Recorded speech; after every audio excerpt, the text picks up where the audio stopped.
Nobody at Fort Sable General Hospital knew her real name. They called her Nurse Ellis. Quiet, punctual, forgettable. She kept her sleeves down, even in July heat. She never spoke above a whisper in the break room.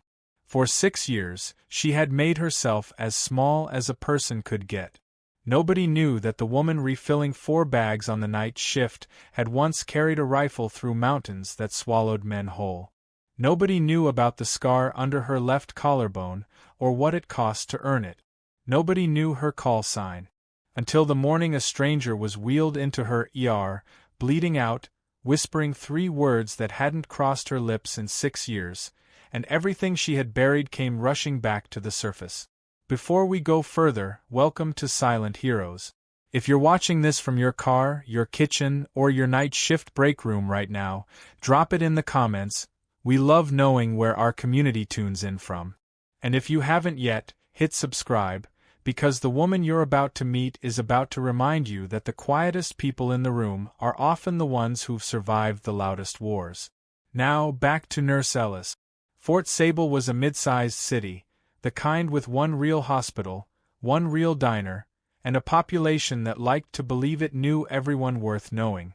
Ellis had chosen it for exactly that reason. Big enough to disappear in. Small enough that nobody asked too many questions, as long as you kept your head down and did your job. She was 34, though the hospital paperwork listed her as 31, a small, deliberate lie, one thread in a much larger fabric of forgettable details she had woven around herself. Brown hair, always tied back. Plain scrubs, never the patterned ones the other nurses wore. Flat, sensible shoes that made no sound on linoleum. Her hands were her only tell, if anyone had been paying attention. Steady in a way that seemed almost unnatural. Steady in a way that came from doing things far more dangerous than starting in 4-line. She had learned the fastest way to survive was to make herself small. Small enough that nobody looked twice. Small enough that nobody remembered her face after their shift ended. It was a discipline, not an accident. Every flat tone, every downcast glance, every murmured, "Yes, doctor," was a brick in a wall she had built one careful year at a time. The wall existed because of what was on the other side of it. A version of herself that no longer had a name on any hospital badge. A version of herself the United States Marine Corps had once called widow, a name earned in a place she did not let herself think about anymore. Dr. Marcus Hale ran the emergency department like it was his personal kingdom, and he made sure everyone knew it. He was tall, sharp-jawed, the kind of handsome that photographed well for hospital donor brochures. He had built his reputation on confidence, not competence, and he protected that reputation the way other men protected their families. His favorite target was Ellis. "Ellis, is it too much to ask that you keep up?" he'd say in front of a full trauma bay, loud enough for the students to hear, soft enough to claim later, he was only joking if anyone objected. "Some of us actually went to medical school." She never answered. Answering gave him something to push against. Silence, she had learned, made him look smaller in the eyes of everyone watching, even if he never noticed it happening. There was only one person at Fort Sable General who seemed to see past the wall. Her name was Dolores Whitfield, a widow herself, 81 years old, in for her 3rd hip replacement recovery in as many years. She had a way of studying Ellis over the rim of her reading glasses that made the young nurse's carefully blank expression falter, just slightly, every time. "You don't walk like a nurse," Dolores told her one evening, apropos of nothing, while Ellis checked her vitals. "I'm not sure what that means," Ellis said, keeping her voice light. "You walk like someone who's used to watching doors." Dolores tapped the blood pressure cuff with one crooked finger. "My husband walked like that. 30 years in the army will do that to a person. Never really leaves you, does it?" Ellis said nothing, but her hands, for just a moment, stopped moving. "Whatever it is you're hiding, child," Dolores said, not unkindly, "I hope one day you stop having to." Ellis finished the vitals check in silence, and told herself she imagined the way her pulse had spiked. She did not know yet that Dolores Whitfield's words would come back to her in the worst possible moment, or that this small, sharp-eyed old woman would matter again before the story was over. It was 5:47 in the morning, near the tail end of Ellis's shift, when the ambulance bay doors blew open and the sound of sirens swallowed the hallway whole. Multiple GSW, male, 30s, unresponsive on scene, BP dropping, a paramedic shouted, and the gurney came through fast, wheels shrieking against the floor, a trauma team scrambling into formation around it. Dr. Hale strode in like he was walking onto a stage, snapping orders that sounded authoritative and were, in fact, dangerously wrong. "Push 2 liters of saline, wide open now," he barked. Ellis, moving to the edge of the bay to assist, felt something cold settle low in her stomach. The patient's skin was gray-white. His breathing was shallow, rapid, wrong in a way that had nothing to do with blood loss alone. She looked at the wound pattern. She looked at his jugular vein, distended on one side. She looked at the way his chest rose unevenly, one side barely moving at all. And somewhere behind the wall she had spent 6 years building, a very old, very quiet voice said, "Tension pneumothorax. He doesn't need more fluid. He needs a needle in his chest in the next 90 seconds, or he's going to die in front of you." Nobody else in the room had seen it yet. The word hit her mind like a detonation. Tension pneumothorax. Ellis had seen it before, more times than she could count, on men bleeding out in places far worse than a clean, lit trauma bay. She knew the signs the way she knew her own heartbeat. Distended neck vein. Uneven chest rise. Skin turning the color of ash. "Doctor, his right side isn't moving," she said, keeping her voice level, keeping it small, the way she always did. Dr. Hale didn't even look at her. "I said push the fluids, Ellis. Let me do my job." The saline went in. The monitor kept sliding the wrong direction. 90 seconds became 60. 60 became 30. She had learned, over 6 years, 3 unspoken rules for surviving a room like this one. Do not contradict him in front of witnesses. Do not mention what he missed. Do not make him look small. She had followed those rules for 6 years without breaking a single one. She broke all 3 in the next 10 seconds. "He needs a needle decompression, second intercostal space, midclavicular line, right now or he's going to arrest," Ellis said, and this time her voice didn't waver, didn't apologize, didn't ask permission. The room went still for half a heartbeat. Nurses, residents, even the paramedics still holding the empty stretcher by the door. "Excuse me." Hale turned on her, color rising in his face. "Do not tell me how to run my trauma bay." The monitor screamed a new alarm. Oxygen saturation, falling fast. Ellis didn't wait for permission twice.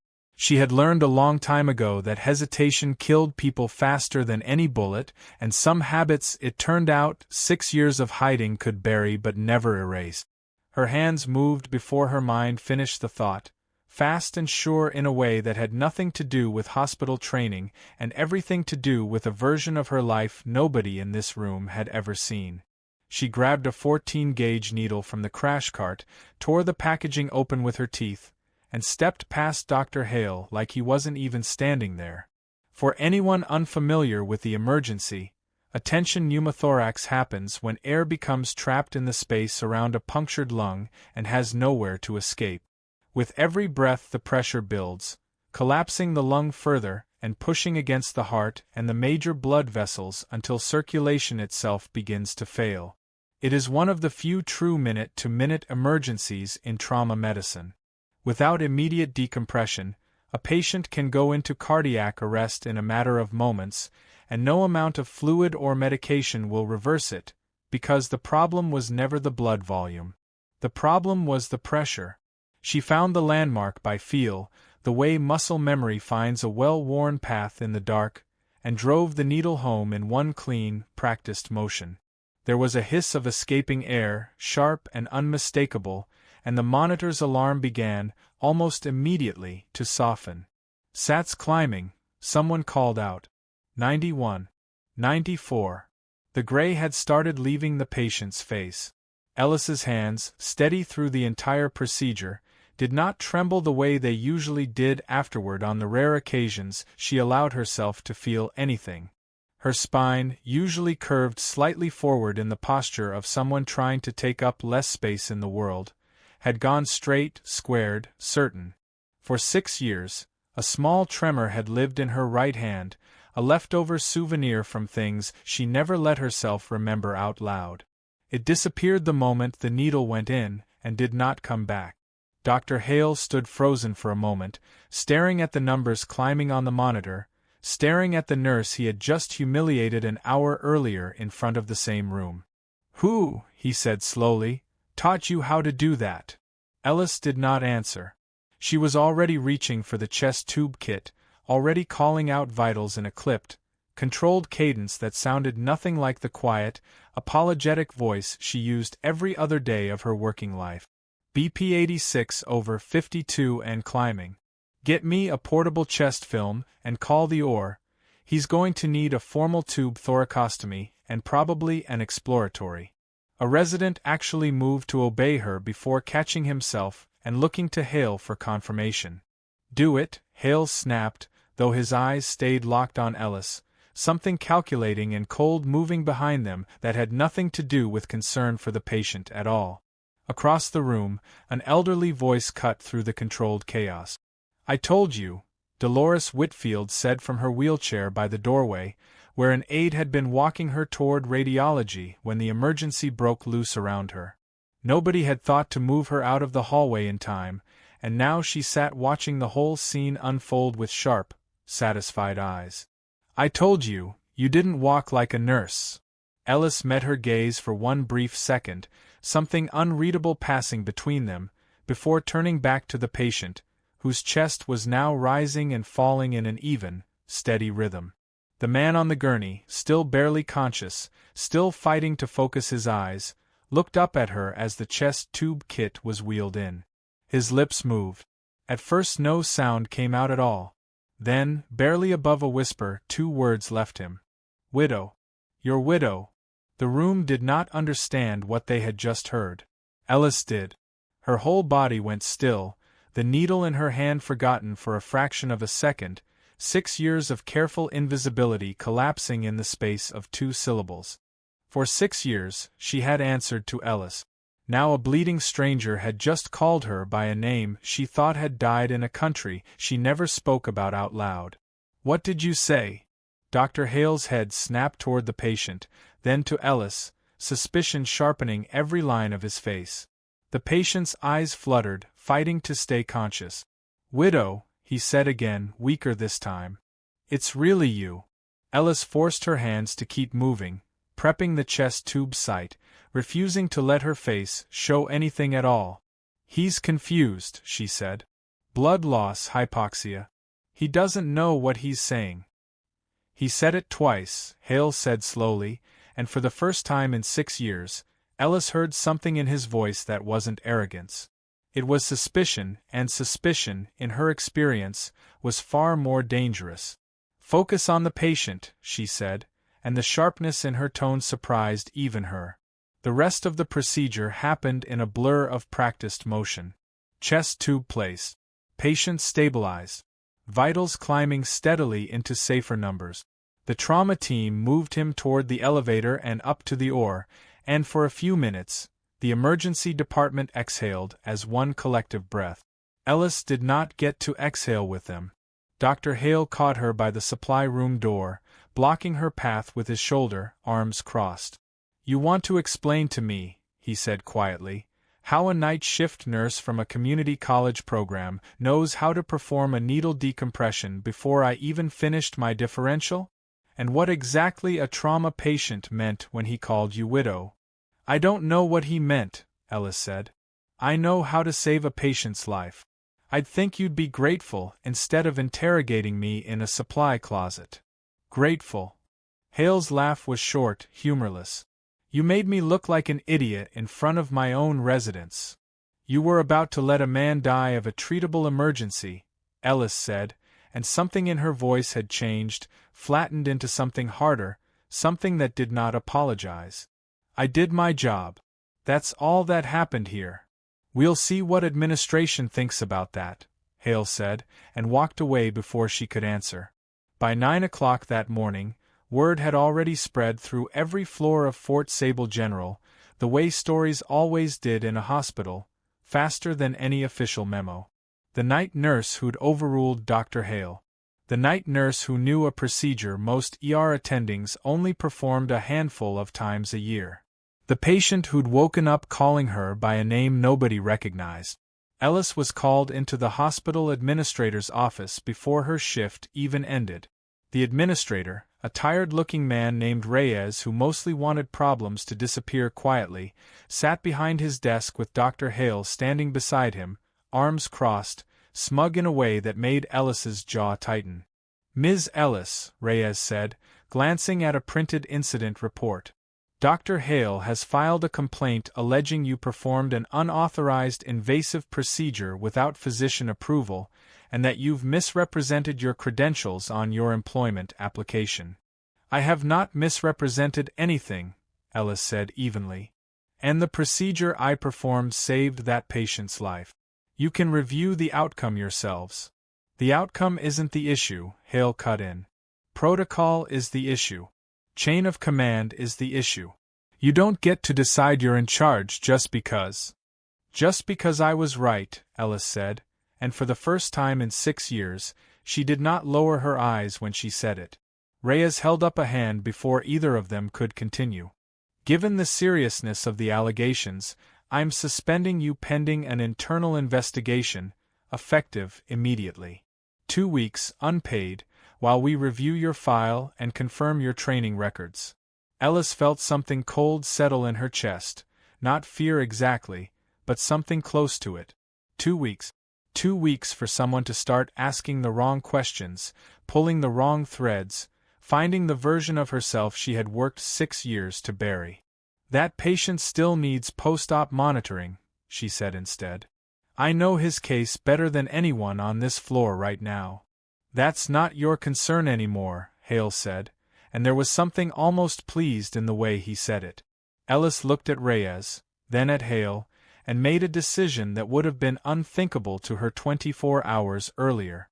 "No," she said quietly. "I am just done hiding."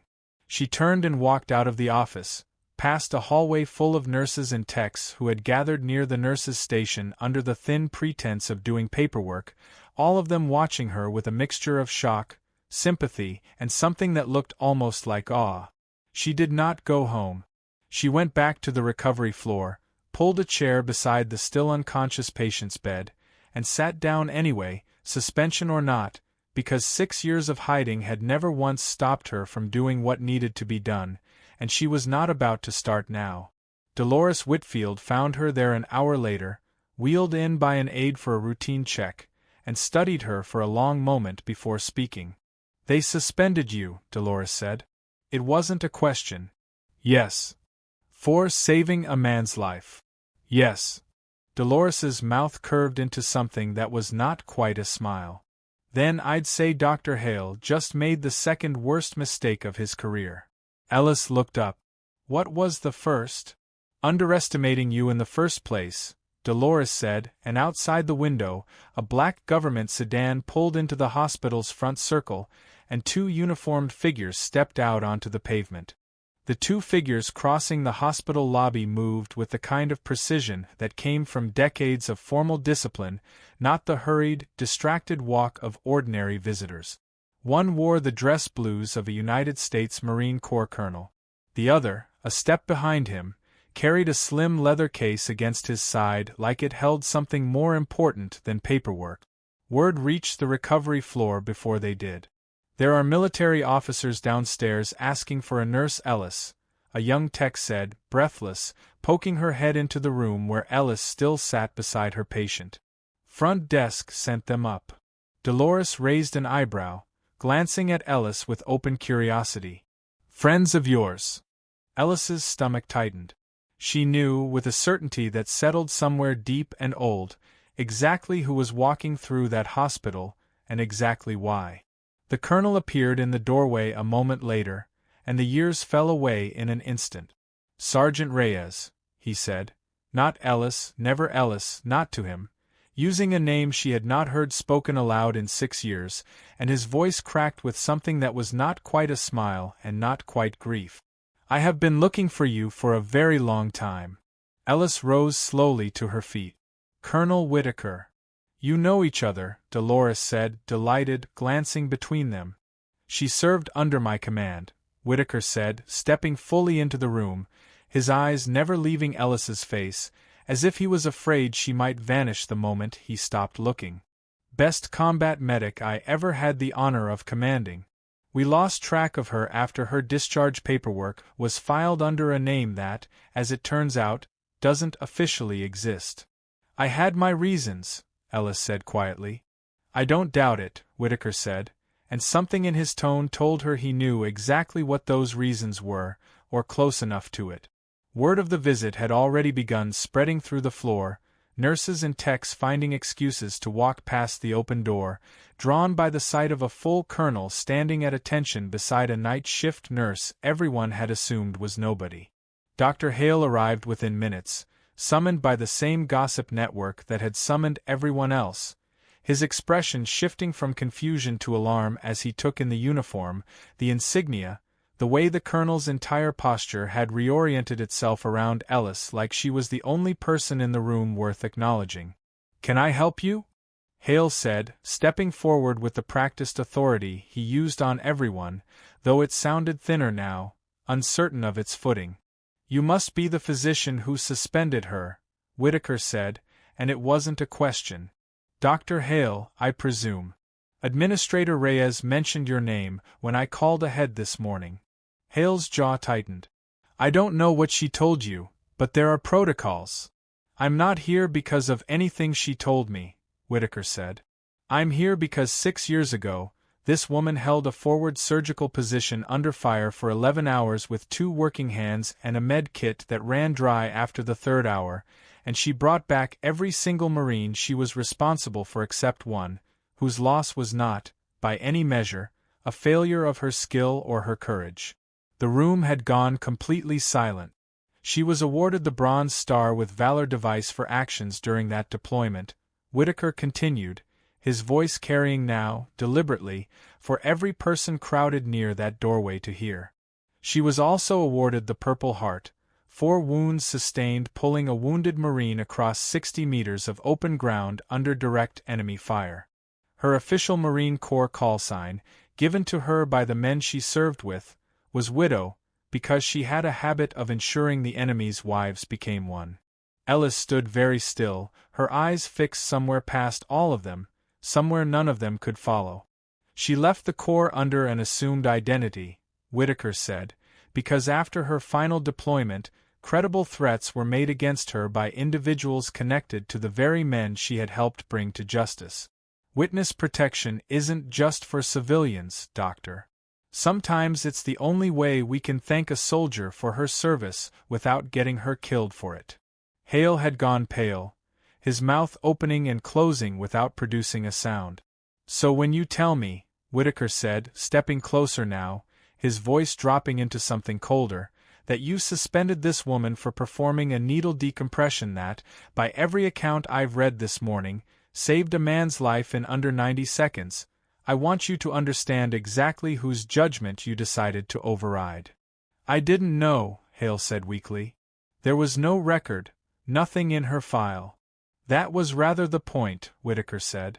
Reyes, the administrator, had appeared in the doorway somewhere in the last minute, drawn by the crowd, and now stood white-faced, already calculating the shape of the disaster unfolding in his hospital. Colonel, Reyes managed, I assure you, we will review the suspension immediately. You'll do more than review it, Whitaker said, not unkindly, but with absolute finality. You'll reinstate her, effective this moment, and you'll do it in front of the same people who watched her get walked out of here a few hours ago. Reputation is earned in public. It should be restored the same way. Hale opened his mouth once more, some last desperate attempt at authority rising in his throat. With respect, Colonel, he said, this is a civilian hospital, and matters of medical credentialing fall under my. Doctor, Whitaker said quietly, I would consider very carefully what you say next. Hale said nothing next. For the first time since Ellis had known him, he had no line ready, no sharp remark, nothing but silence stretching out in front of a room full of people who had spent years listening to him talk over everyone else. Reinstate her, Reyes said quickly, before the colonel could say another word. Effective immediately. I'll have HR update the suspension record within the hour. Good, Whitaker said. I'd also recommend a formal review of how Nurse Ellis's clinical judgment was overruled this morning, given that the patient in question is, as of 40 minutes ago, listed in stable condition and expected to make a full recovery. That's not a suggestion, Doctor. That's a recommendation I'll be putting in writing. Ellis had not moved through any of it, standing quiet and still while a man she had once trusted with her life laid out, piece by piece, the exact contents of the life she'd spent 6 years trying to bury. Colonel, she said finally, her voice quieter than she meant it to be, why now? Why here? Whitaker's expression softened, just slightly, the hard authority in his face giving way to something more personal. Because 3 days ago, a routine background check flagged the name Widow in connection to a federal investigation you're going to want to hear about. And because I've spent 6 years hoping you were alive somewhere, Sergeant, and not dead in a ditch the way half the Corps assumed after you disappeared. Something shifted behind Ellis's eyes, old grief surfacing briefly before she pushed it back down, a discipline so practiced it looked almost effortless. What investigation? She asked. Whitaker glanced at Hale, then at the small crowd still gathered near the doorway, and shook his head slightly. Not here. Dr. Hale, sensing an opening in the silence, straightened his coat with a stiff, wounded dignity that fooled absolutely no one in the room. If we're finished, he said, I have patients to see. One more thing, Whitaker said, and something in his tone made even Hale pause. The patient you nearly let die this morning. His name is Corporal Adrian Vasquez. Active duty. He was wounded off base under circumstances that are still being determined, which is the reason my office was notified the moment he was admitted. Sergeant Reyes's intervention this morning didn't just save a civilian, Doctor. It saved a material witness in a federal case. The room seemed to tilt slightly at that, a ripple of understanding passing through the gathered staff. What kind of case? Reyes asked carefully. Whitaker's eyes moved to Ellis, a question in them, an unspoken request for permission she gave with the smallest nod. Corporal Vasquez has spent the last several months investigating irregularities in a clinical trial run through a private research partnership with this hospital system, Whitaker said. Falsified data. Unreported adverse event.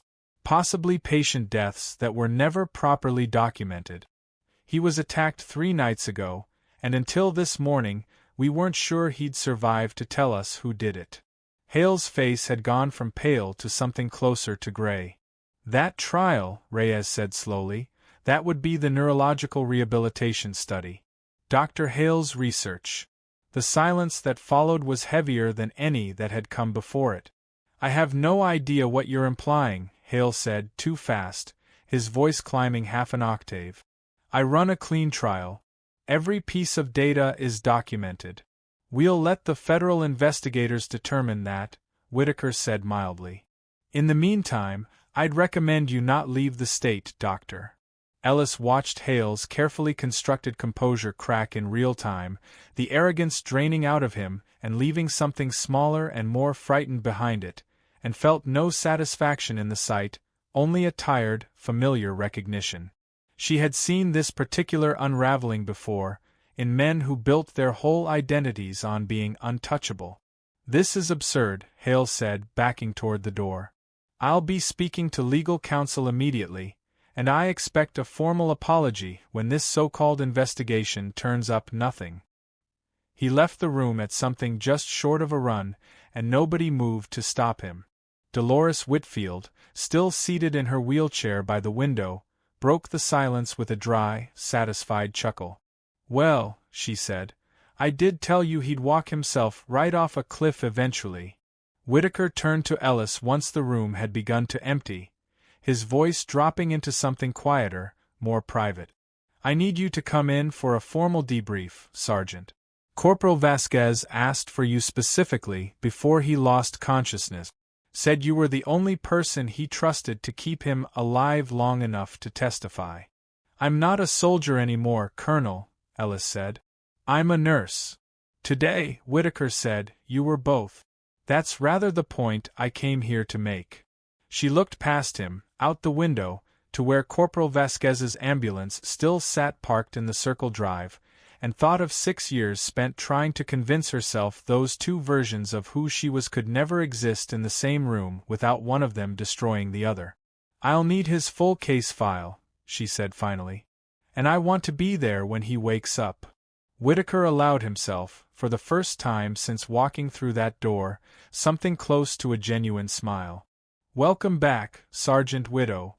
Behind them, unnoticed by everyone in the room's sudden flurry of attention, a nurse near the station quietly picked up a phone and dialed a number that did not belong to anyone at Fort Sable General, her voice dropping low as she spoke 3 words into the receiver. "They found her." The nurse who made that call was named Priya Anand, and to everyone on the floor, she was simply another quiet, efficient face in scrubs, easy to overlook in the same way Ellis herself had been for 6 years. Nobody noticed her slip into the supply closet. Nobody noticed the way her hands shook as she whispered into the phone, or the way she deleted the call log the moment she hung up. 3 weeks later, the hospital had settled into an uneasy new normal. Corporal Vasquez had been moved to a secure recovery wing, guarded around the clock by 2 military police officers Colonel Whitaker had personally assigned. Ellis had been reinstated, her file quietly corrected, her suspension erased as if it had never happened, though nothing about the atmosphere around her had gone back to what it once was. Staff who had ignored her for years now watched her with something between awe and unease, unsure how to speak to a woman who turned out to be someone else entirely. Dr. Hale had not been arrested, not yet, but he had been placed on administrative leave pending the outcome of the federal investigation into his research trial, and rumors of his replacement had already begun circulating through the hospital's upper floors. Ellis visited Vasquez every day during her shift breaks, sitting beside his bed while his strength slowly returned, listening as he pieced together, in fragments, what he had uncovered before he was attacked. The trial data was falsified from the start, he told her one evening, his voice still weak but steady. Hale wasn't just cutting corners. He was covering up patient death. At least 4 that I could confirm, buried under complications that were never properly reported to the review board. 4, Ellis repeated quietly. Maybe more. The funding came through a private biotech firm with a lot riding on a fast approval. Hale was getting paid well beyond his hospital salary to keep the numbers looking clean. Vasquez's jaw tightened. I was building a file when I got jumped outside my apartment. 2 men. Professional. If your needle hadn't found my chest in time, I wouldn't be telling you any of this. Do you know who sent them? Ellis asked. Not yet, Vasquez said. But someone at this hospital tipped them off that I was here. Someone knew exactly which room to target before it was even in the system. Ellis thought of the whispered phone call she hadn't witnessed but somehow felt the shape of anyway, the strange, watchful look Priya Anand had given her in the hallway that morning, gone the instant Ellis turned to meet it. She said nothing to Vasquez about her suspicion. Not yet. Instead, she began watching. It took 4 days of quiet observation, off the clock, unofficial, before Ellis caught Priya slipping out of the hospital's records office after hours, a thin flash drive disappearing into her coat pocket. Ellis followed her into the parking garage, keeping distance, keeping quiet, old instincts guiding her feet across the concrete the way they had guided her across far more dangerous ground. She found Priya standing beside a car that was not her own, speaking in low, urgent tones to a man Ellis did not recognize, tall, broad-shouldered, wearing the kind of nondescript dark jacket that told her everything about his intentions and nothing about his identity. She's already talking to the colonel, Priya was saying, her voice tight with fear. If Vasquez gives a full statement, everything falls apart.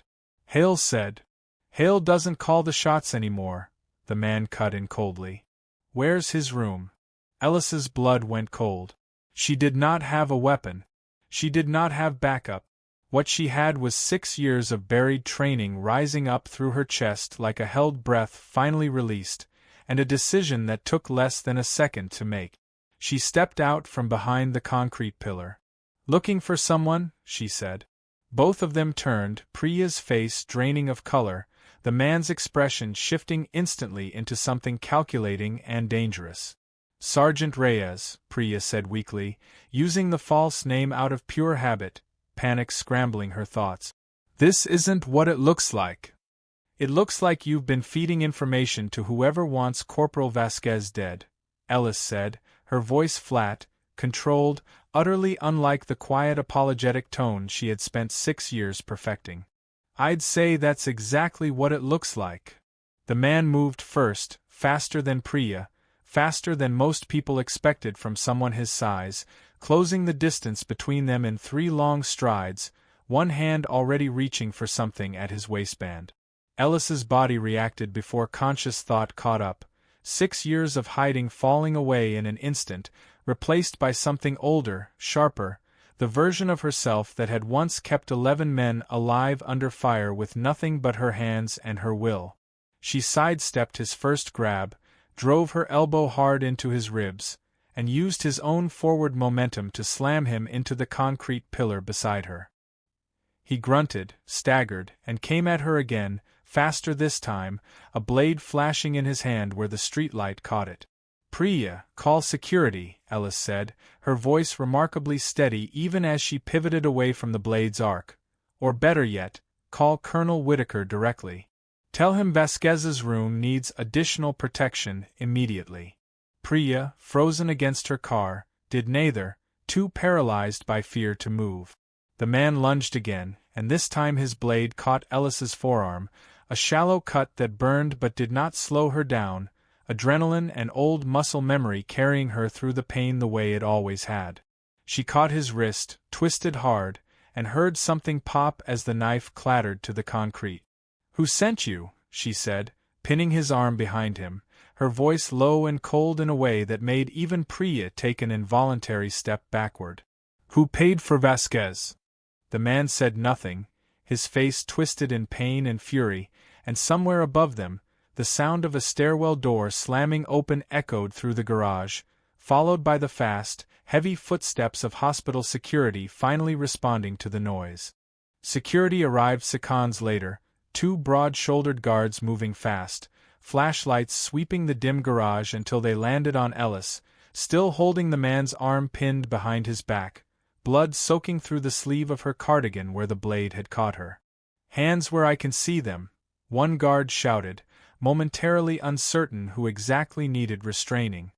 "He attacked me," Ellis said, her voice even despite the adrenaline still coursing through her.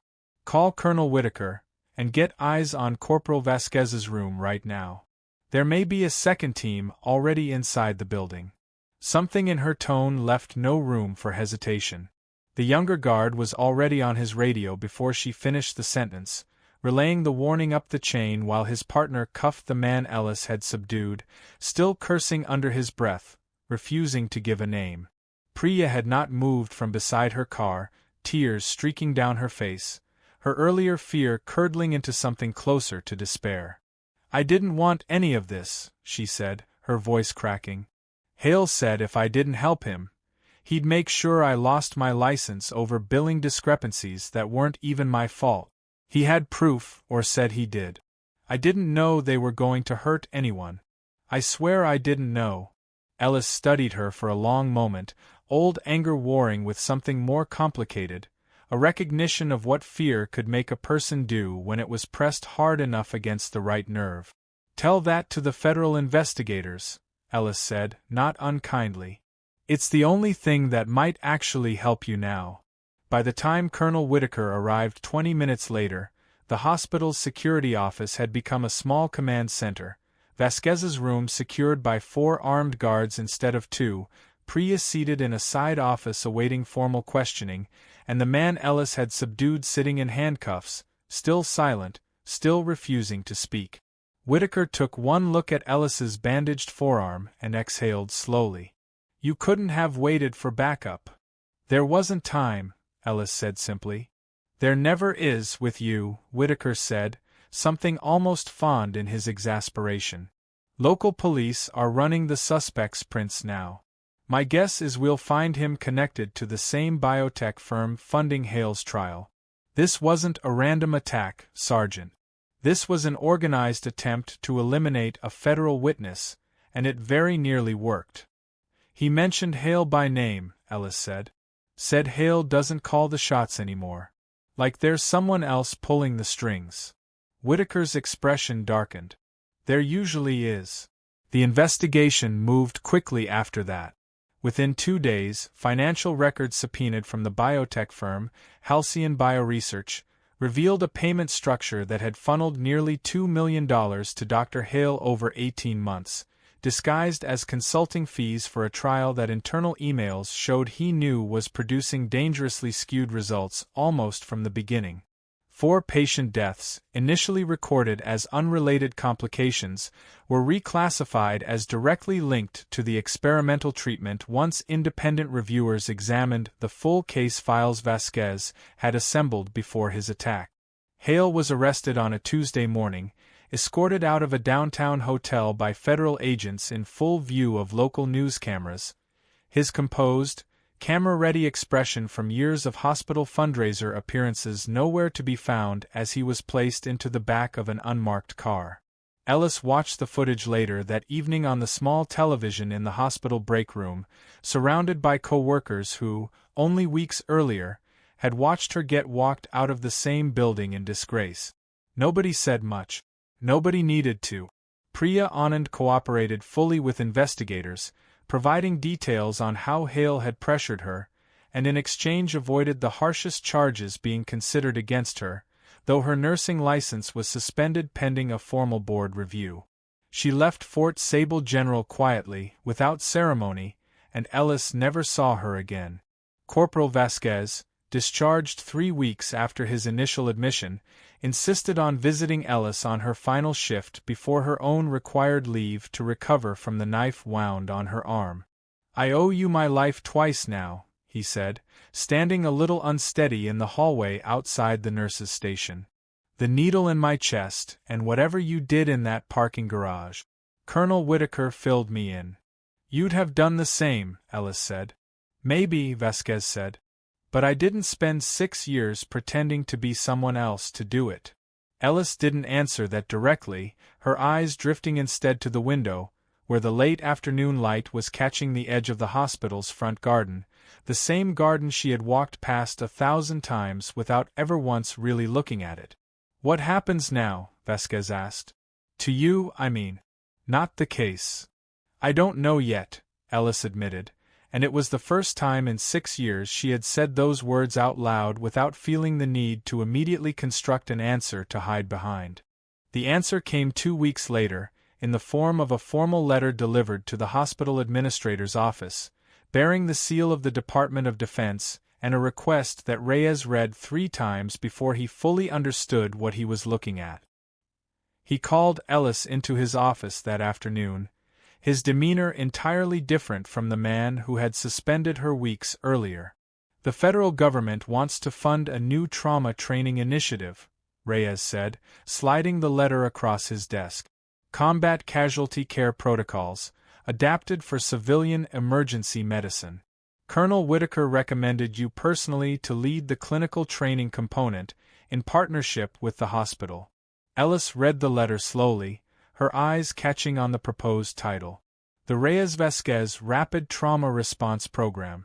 Named, according to the letter's closing paragraph, in honor of the nurse whose emergency intervention had saved a federal witness's life, and the corporal whose courage had exposed a conspiracy that endangered patients across 3 states.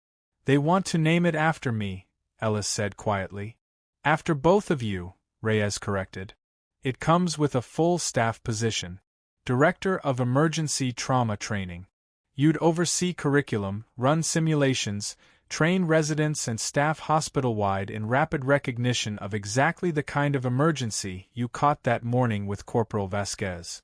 He paused.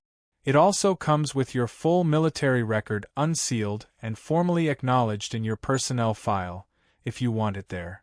Colonel Whitaker made it clear that decision is entirely yours. Ellis sat with that for a long moment, 6 years of careful invisibility measured against an offer that would require her to stand, permanently, in the exact place she had spent so long trying to disappear from. I need to think about it, she said. She found Dolores Whitfield in her usual chair by the window later that evening, discharge paperwork finally signed after her long recovery, a small suitcase packed beside her for a granddaughter who was due to pick her up within the hour. You look like a woman carrying a decision she doesn't know how to make, Dolores observed, not looking up from the crossword puzzle in her lap. They want to give me a title, Ellis said. A program. My whole record, out in the open, for good. And that frightens you. For 6 years I told myself hiding was the only way to survive, Ellis said. I don't know how to be both things in the open, the nurse and the soldier. I don't know if there's room for both. Dolores finally looked up, setting the crossword aside. Child, I've watched you walk these halls for years pretending to be smaller than you are. I watched a man twice your size in every way that doesn't matter humiliate you daily because you let him believe the lie you were telling everyone, including yourself.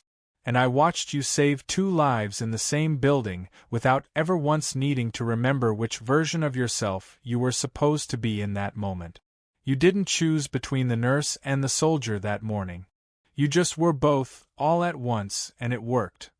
Ellis felt something loosen in her chest, an old, tight knot she had been carrying so long she'd almost forgotten it was there. You said once that you hoped I'd stop having to hide, she said. I did. I think I'm ready to stop. Dolores smiled, the expression softening years off her weathered face. Good. Because a woman who can do what you did doesn't belong tucked away pretending to be forgettable. The world needs people willing to be seen, especially the ones who'd rather not be. Ellis accepted the position 3 days later, standing in Reyes's office as she signed the paperwork that would formally unseal her military record and attach it to her hospital file for the first time in 6 years. Colonel Whitaker attended the small signing ceremony, along with Corporal Vasquez, now fully recovered and reassigned to a desk position while the federal case against Halcyon Bioresearch's remaining executives moved through the courts. Dr. Hale's trial date had been set for the following spring, facing charges that included fraud, falsification of federal research data, and conspiracy in connection with the attack on Corporal Vasquez. His medical license had already been permanently revoked by the state board, his name quietly stripped from the donor wall in the hospital's main lobby, replaced within the month by a small brass plaque bearing an entirely different name. The Reyes-Vasquez Rapid Trauma Response Program officially opened its doors 4 months later, in a newly renovated wing of Fort Sable General, with Ellis standing at the front of a room full of new residents and veteran staff alike, no longer hiding behind downcast eyes or a borrowed, smaller version of herself. The training room was full that first morning, 42 staff members packed into rows of folding chairs, some curious, some skeptical, a few openly resentful of a program built around a nurse whose entire career at Fort Sable General had, until recently, been defined by quiet obscurity. Ellis stood at the front of the room in a plain white coat, her name finally stitched onto the pocket in full, no borrowed initials, no careful abbreviation. Underneath it, in smaller lettering, sat a line that had taken 6 years to earn the right to wear openly. Sergeant, United States Marine Corps, retired. My name is Rebecca Reyes, she said, and the sound of her own real name in her own voice, spoken aloud in a room full of strangers, still felt strange after so long. Some of you know me as Nurse Ellis. That name is gone now, and I won't be using it again. A murmur passed through the room, curiosity replacing skepticism in more than a few faces. For 6 years, I hid an entire part of my life because I believed it would keep me safe, and for a long time it did, she continued. But hiding also meant standing in this hospital and watching preventable mistakes happen in front of me, staying silent because speaking up wasn't safe for the version of myself I'd chosen to be. That's not a mistake I'm willing to make again, and it's not one I'm going to let any of you make either, not on my watch. She clicked forward to the first training slide, an image of a chest X-ray showing the unmistakable signature of a collapsed lung under tension. This is what almost killed Corporal Adrian Vasquez 4 months ago, in this hospital, because the emergency wasn't recognized in time, she said. Today, every person in this room is going to learn to recognize it in under 30 seconds, because 30 seconds was the difference between a recovery and a body bag that morning, and I am done watching people die from things we already know how to fix. The room, restless minutes earlier, had gone completely silent, every eye fixed on her. Over the following weeks, the program expanded quickly, word spreading through the hospital and then beyond it, other regional facilities requesting training sessions, curious about the woman whose story had already made its way, in fragments and rumors, through nursing circles across 3 counties. Ellis kept the training grounded, practical, stripped of anything resembling spectacle, focused entirely on the small, exact skills that meant the difference between a patient who lived and one who didn't. She still visited Dolores Whitfield once a month, driving out to the small assisted living facility where the older woman had settled near her granddaughter, bringing crossword books and, on one particularly good afternoon, a framed photograph of the Reyes Vasquez program's opening day ceremony. "You look like yourself now," Dolores told her, studying the photograph with evident satisfaction. "Whatever that means to you these days." "It means I stopped deciding which parts of myself were allowed in the room," Ellis said. Corporal Vasquez visited occasionally as well, now fully transitioned into a stateside role connected to the ongoing federal case, which had expanded to include 3 additional executives at Halcyon Bioresearch once investigators traced the falsified trial data back through years of prior research the company had quietly buried.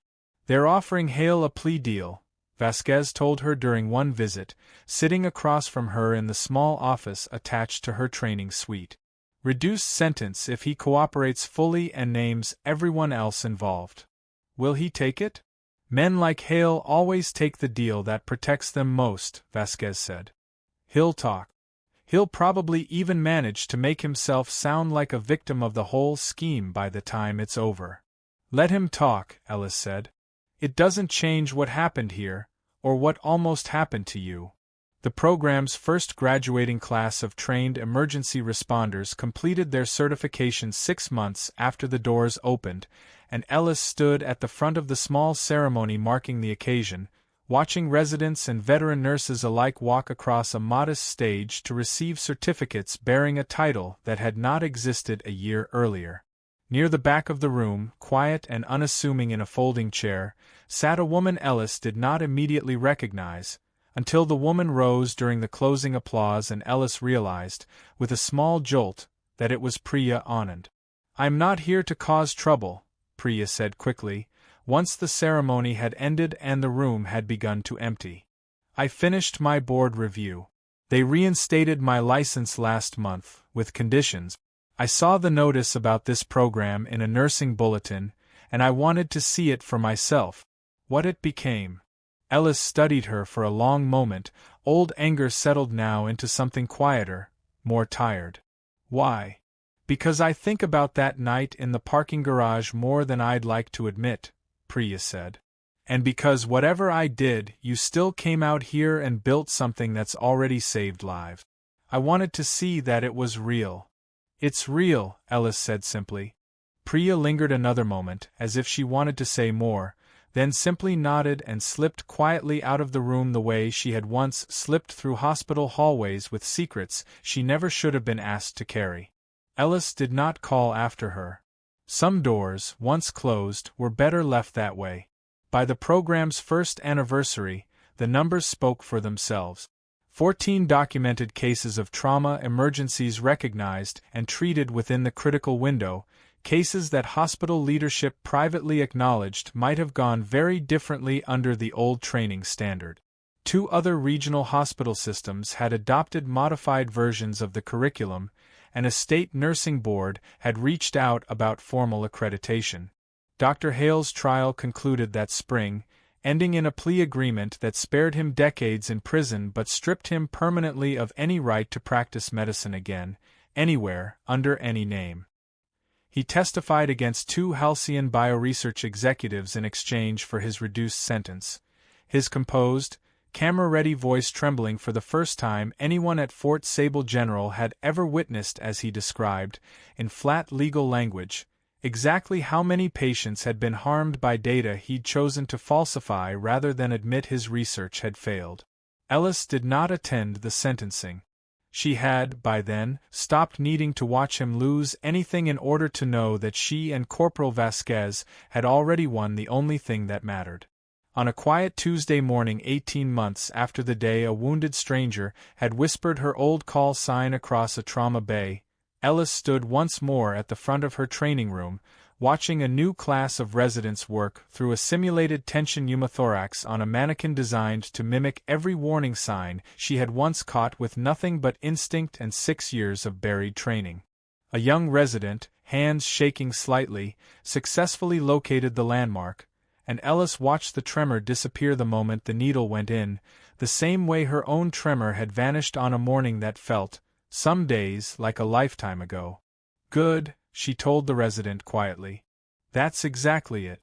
That's the moment everything you're hiding stops mattering, and only the patient in front of you does," she thought, watching the resident straighten with quiet pride, of Dolores Whitfield's sharp eyes over the rim of her reading glasses, of a stubborn old woman who had seen through 6 years of careful invisibility in a single hallway conversation and refused to let it go unspoken. She thought of Corporal Vasquez's whispered words in a trauma bay that had cracked her wall wide open, and of Colonel Whitaker standing in a hospital doorway, reading her own forgotten courage back to her in front of strangers. Hiding, she had learned, had never actually kept her safe.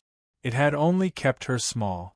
What had saved her, in the end, and saved everyone around her too, was the moment she finally let herself be seen, whole, unhidden, both halves of who she was standing together in the same room without apology. That is the story of Sergeant Rebecca Reyes, known for 6 quiet years as Nurse Ellis, and known now, to every resident who passes through her program, simply as the woman who taught them that courage was never about being fearless. It was about refusing to stay small, even when smallness felt safer. If this story moved you, give it a like, and let us know in the comments what part hit you hardest. Are you watching this on your lunch break, your night shift, or curled up at home tonight? Tell us where you're watching from. And if you haven't yet, subscribe to Silent Heroes, because our next story is already waiting, and it's one you won't want to miss.